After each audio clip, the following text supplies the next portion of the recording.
and questions from the email. Selma sent us a question saying, is it permissible to polish our nails in any color if non-mahram does not see us? So Selma is asking about the ruling on wearing nail polish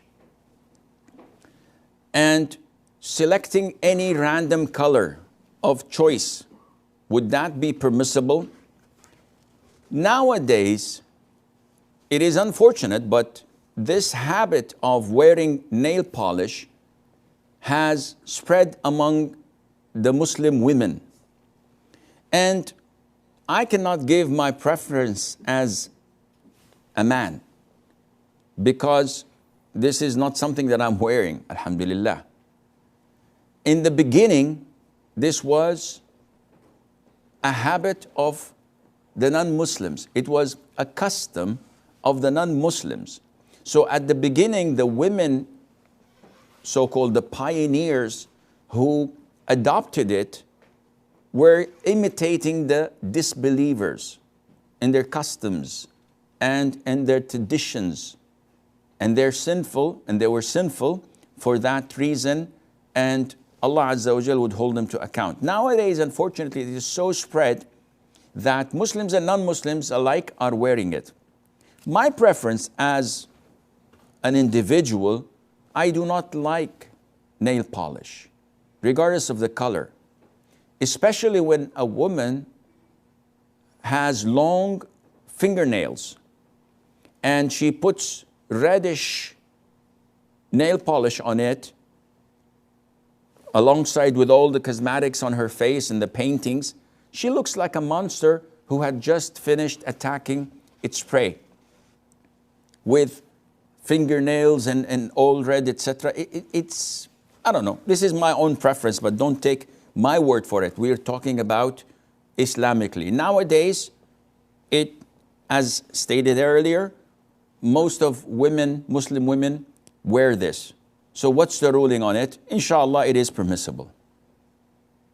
This is the Islamic ruling. It is permissible, providing that no strangers, male, non-mahram male, would see it.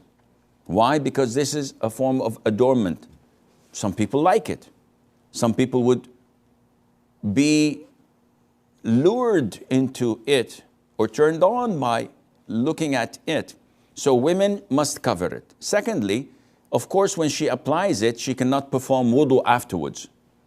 So she cannot pray afterwards. But if she is in the state of wudu and she puts it on, she can pray until she nullifies her wudu. Thirdly, when we come to the colors, now, up till this moment, the colors are regular and normal among the Muslims. But when a woman comes and wears, for example, black nail polish, even among the non-Muslims, they would probably consider this to be like Satan worshippers. This is something repulsive. They do not accept it to be the norm. Though lots of punks and hard rockers wear it, males as well, but this doesn't mean that we Muslims should follow their footsteps all the way. Secondly, the concept of nail polish nowadays has reached levels of extravagance. I have my nieces and some of my daughters sometimes, they spend hours doing one nail and you see some decoration on it, and sometimes they may draw a face or give it 6 or 7 colors at the same time. What is this? Is this part of adorning yourself and making yourself beautiful? But this is following the footsteps of the disbelievers. So I would not recommend it. And if it is extravagance, it becomes haram. But if it is not, and someone wastes her time doing this just for the fun of it, I would not say it's haram, but we should have higher aspiration to things that would benefit us in this life and in the hereafter as well.